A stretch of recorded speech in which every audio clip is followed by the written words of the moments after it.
Kan ada permintaan dari salah seorang putra almarhumah yaitu Bapak Sanusi, bahwa saya diminta untuk menyampaikan sepatah dua kata ya. Jadi cuma sedikit sebenarnya disuruh sepatah dua kata udah lebih itu ya. Jadi maka kita perlu berpanjang kalam lagi ya. Karena habis ini juga ada acara lanjutan, yaitu pembacaan kitab Dalail Khairat di acara kita ini. Kalau kita memperingati orang yang sudah meninggal dunia ya, tentu berbalik kepada kita sendiri, bahwa suatu saat nanti kita pun akan mengalami yang namanya kematian. Jadi sebenarnya kita hidup ini sedang menunggu kematian. Ada yang dikasih waktu 30 tahun, 40 tahun, 70 tahun dan seterusnya. Jadi ada batas waktu buat kita. Karena ada batas waktu, kita tidak boleh bermain-main. Kita mesti membuat cerita yang bagus-bagus, supaya nanti setelah kita meninggal dunia, orang ceritain kita, orang kenang kita, semua yang bagus-bagus. Oh, itu Muhammad Shodiq bisa.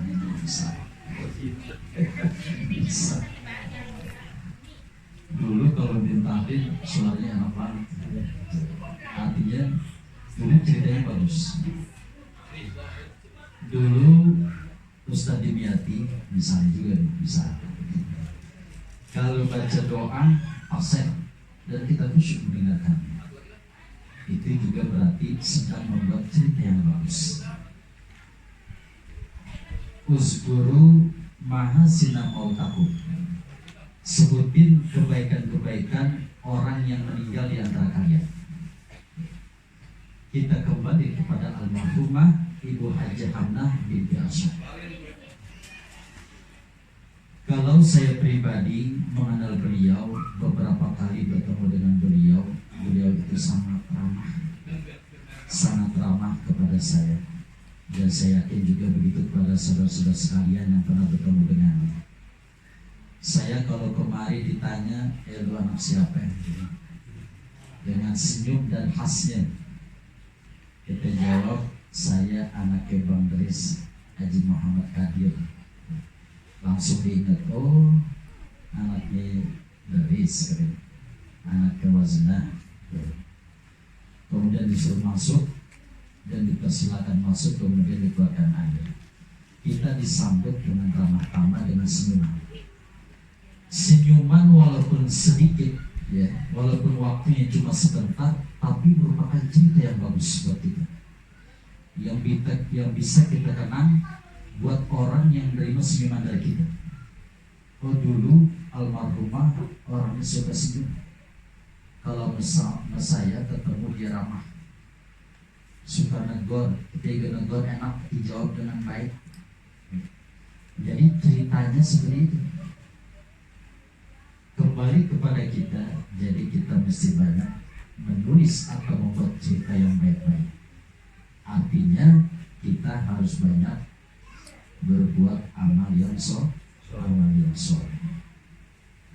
Saya pernah bermimpi ketemu orang alim, kata beliau, amal kita itu bagaikan kita naruh ikan di akuarium. Kalau yang kita taruh itu ikan arwana, yang kita lihat ikan arwana, bukan ikan sapu-sapu. Begitu amal baik. Kalau kita berbuat amal baik di dunia, nanti yang kita petik di akhirat juga amal baik. Ya betul. Seandainya kita masukin ke akuarium ikan betok, ya, kita nggak mungkin melihatnya ikan koi. Jadi apa yang kita laksanakan di dunia, apakah itu amal baik, apakah itu amal buruk, maka nanti akan kita dapati seperti itu juga. Al-qabru sundukun amal. Kubur itu adalah petinya amal. ketika dalam kubur amal itu dibuka. Nah itu apa yang kita lakukan ketika waktu masih hidup di dunia. Jadi sekali lagi kita juga akan mengalami yang namanya kematian. Mau tidak mau kita mesti menciptakan sesuatu yang baik. Apalagi di zaman yang sedang gonjang-ganjing seperti ini. Zaman penuh dengan fitnah. Ya. Orang banyak bicara imun, tapi jangan lupa kita harus meningkatkan iman. Kita kuatkan iman, itu nomor satu. Kita kuatkan iman, kita jaga imun, insya Allah aman. Amin. Cuma empat tuh, walaupun kata-kata ini. Iman, imun, aman, amin. Yang penting nomor satu. Jangan imun mulu kita omongin. Kalau seandainya kita perkuat iman, insya Allah yang ke bawah 2, 3, 4 kita dapat cita. Dunia madratul akhir. Dunia itu ladangnya akhirat. Kita tanam di dunia ini sebagai ladang. Kita tanam yang baik-baik, insya Allah nanti akan kita panen di akhirat sesuatu yang baik juga. Ibarat kita nanam padi, ya, akan tumbuh rumput. Tapi jangan ngimpi kita tanam rumput akan tumbuh padi. Padi diibaratkan sebagai akhirat dan rumput sebagai dunia. Kalau kita tanam padi pasti ada rumput. Kalau kita mengerjakan urusan akhirat, nanti dunia akan ikut. Kita semua urusan kita niatkan untuk akhirat, untuk ibadah. Makan itu hukumnya sunnah, mubah. Makan itu mubah. Tapi kalau kita niatkan untuk ibadah, itu bisa mendapatkan pahala. Saya niat makan untuk buat ibadah, itu mendapatkan pahala. Ya. Kalau kita cuma makan doang, apalagi pakai nafsu, itu tidak. Jadi padi yang kita tanam itu akan tumbuh rumput. Kita kerjakan perbuatan akhirat, insya Allah dunia akan ikut. Kita berusaha. Malam kita beribadah kepada Allah Subhanahu Wa Taala, siangnya kita malam itu kita berdoa, ya. Di waktu yang teduh. Kata Nabi, maukah aku beritahu waktu atau saat seperti di surga nanti? Kata sahabat, mau ya Rasulullah. Kata Nabi, waktu di surga itu seperti teduhan. Ketika di dunia, ketika mulai terbenam matahari sampai menjelang terbit fajar, menjelang terbit matahari, itu waktunya teduh. Di surga itu waktunya semuanya teduh, tidak panas, tidak kepanasan. Di waktu yang teduh itu kita harus banyak berdoa pada Allah Subhanahu Wa Taala, karena di situ rahmat Allah sangat luas dan Allah berikan keberkahan yang banyak. Kalau kita udah ngomong, kita udah doa munajat di malam hari, di waktu yang teduh itu, maka siangnya kita tinggal ikhtiar aja dan kita mendapatkan hasil. Kita yakin bahwa Allah akan berikan pertolongan kepada kita. Allah ciptakan malam itu sangat panjang, dan jangan kita pendekkan dengan banyak tidur. Jangan malam yang panjang itu yang Allah ciptakan untuk kita beribadah kepada Allah, jangan kita pendekkan untuk berbuat yang sia-sia, yang kira-kira hanya menghabiskan waktu. Jadi di waktu yang teduh tersebut kita disuruh banyak beribadah pada Allah Subhanahu wa Ta'ala. Karena kita alhamdulillah masih diberikan umur panjang oleh Allah Subhanahu wa Ta'ala, kita harus manfaatkan dengan sebaik-baiknya, dengan membuat catatan-catatan yang baik sebagai bekal untuk balik ke akhirat nanti. Wa tazawwadu fa inna khaira zadit taqwa. Cari bekal oleh kalian, maka sebaik-baik bekal adalah takwa.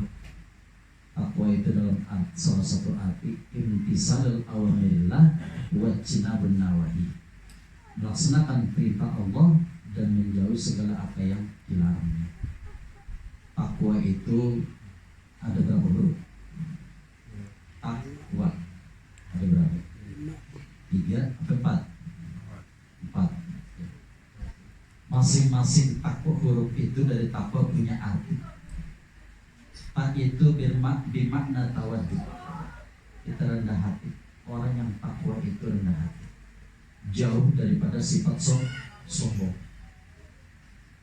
Pokoknya hatinya rendah, direndahkan di hadapan Allah Subhanahu wa Ta'ala dan di hadapan makhluk, sesama teman, sesama makhluk, dia bersifat sopan santun.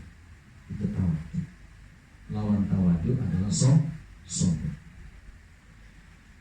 Huruf yang kedua adalah qaf, bermakna qanaah.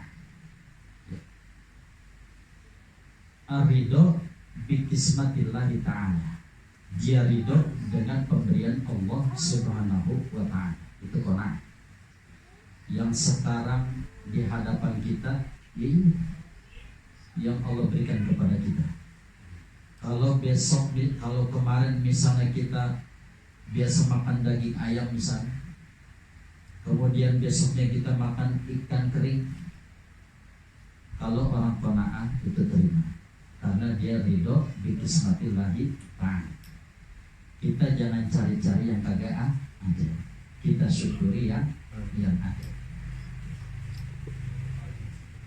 Kemudian huruf yang ketiga waw bermakna waro, orang yang waro meninggalkan syubhat, apalagi yang haram. Dia berusaha memastikan sesuatu yang masuk dalam dirinya itu semua yang halal. Boleh jadi ketika kita ibadah, ketika kita sholat, itu kita rusak susuknya. Perasaan saya kalau sholat rusuknya itu susah banget. Saya meremih makin keingetan urusan-urusan lain. Kalau kita periksa, jangan-jangan makanan yang kita makan itu ada yang berbeda syubhat, apalagi yang halal. Jangan-jangan baju atau kain yang kita pakai di situ tercampur uang ketika kita membeli, ada yang haram sekalipun 1.000 perak. Jadi kalau kita beli baju atau kain untuk ibadah, kita pastikan uang itu semua dari yang haram. Itu bisa mempengaruhi daripada nilai ibadah kita, sekalipun cuma 1.000 perak. Jadi kita periksa semua. Kenapa saya kok susah khusyuk? Makna khusyuk itu susah. Ada seorang ulama ketika sholat, di sekitar tempat sholatnya anak-anaknya bermain dengan berisiknya. Si ibu khawatir kalau suaminya ini nanti selesai sholat akan marah-marah karena anaknya pada bercanda. Setelah selesai ini sholat, istrinya pun berkata kepada suaminya, wahai suamiku, saya mohon maaf karena saya tidak bisa menjaga anak-anak ketika kamu sholat, dan berisik yang sekira-kira mengganggu kamu ketika sholat tadi. Apa kata suaminya? Oh, saya tidak mendengar suara anak-anak. Saya sedang ibadah sholat kepada Allah, saya hanya tertuju kepada Allah, saya sama sekali tidak mendengar, tidak terganggu kepada suara anak-anak tadi. Itu makna khusyuk yang sebenarnya. Jadi khusyuk begitu. Kalau kita khusyuk seperti itu susah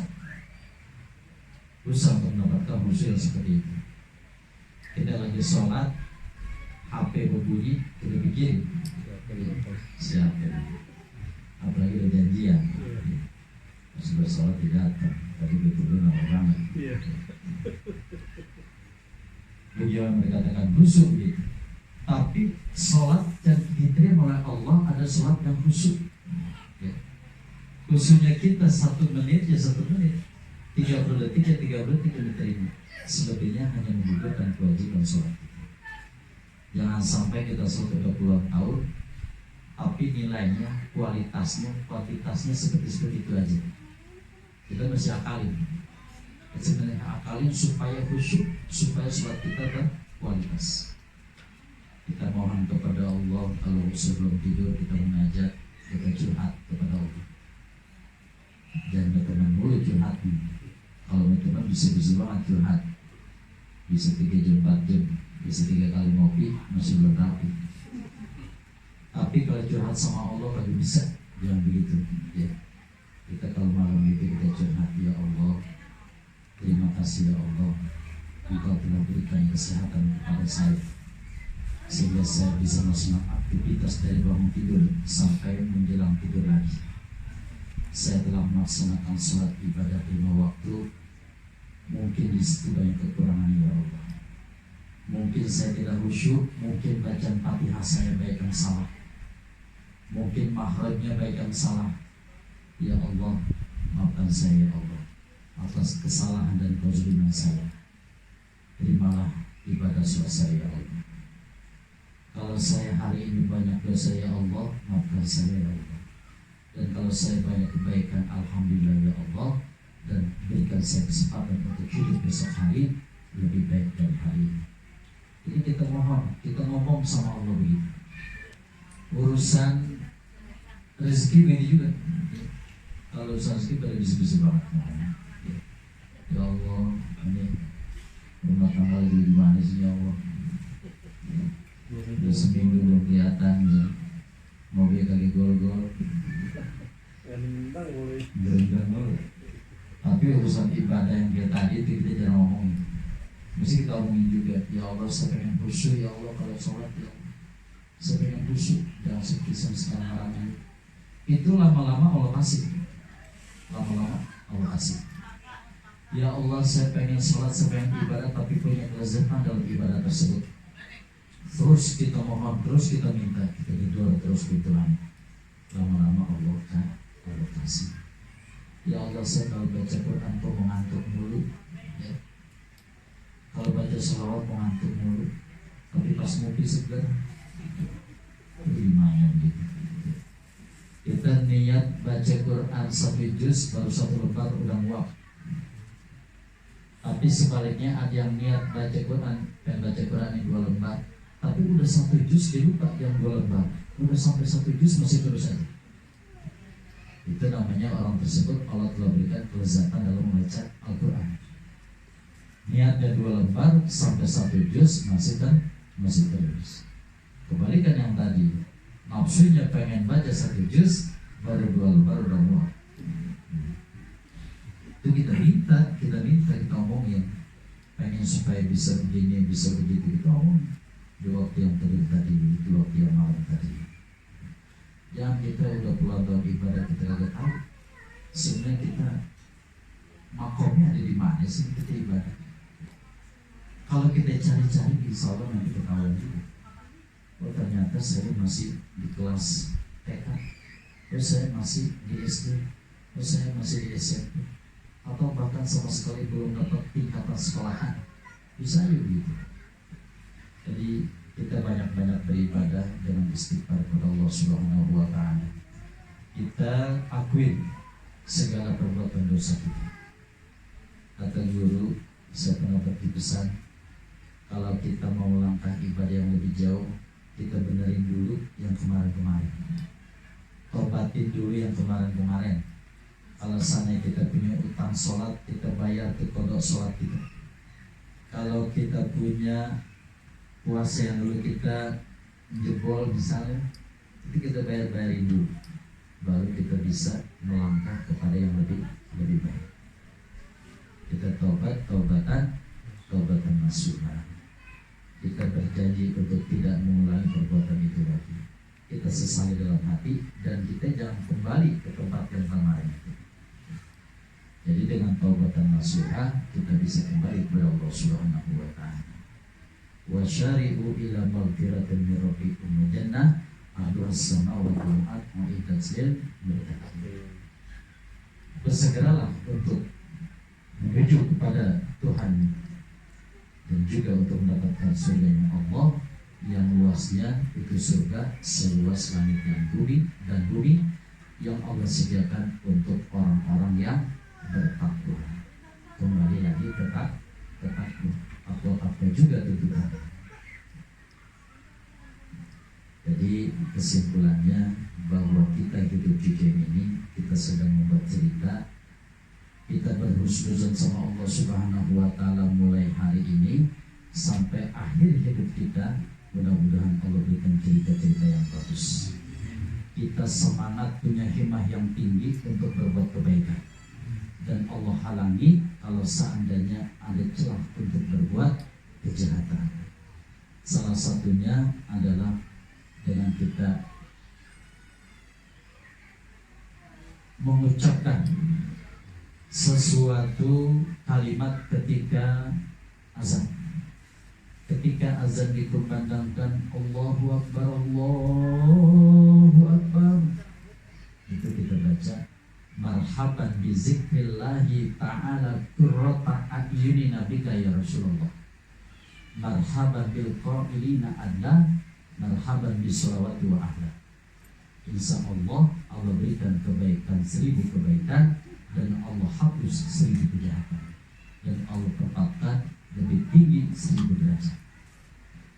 Jadi amalannya setiap azan kita baca marhaban bi zikrillahi ta'ala qurrata a'yunina bika ya Rasulullah.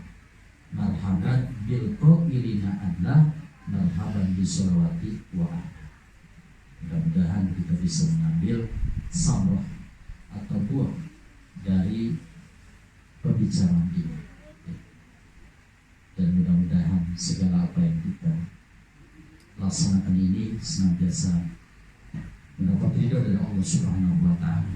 Dan terakhir kita mendoakan kepada almarhumah Ibu Hamnah binti Haji Asad, mudah-mudahan Allah jadikan kuburnya raudhah min riyadil jannah.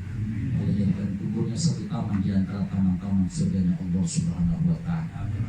Dan kita doakan pula mudah-mudahan putra-putrinya Allah berikan keberkahan yang banyak, keberkahan umur, keberkahan hidup, keberkahan rezeki yang banyak, keberkahan ilmu yang bermanfaat. Akhirul kalam billahi taufiq wal hidayah. Assalamualaikum warahmatullahi wabarakatuh.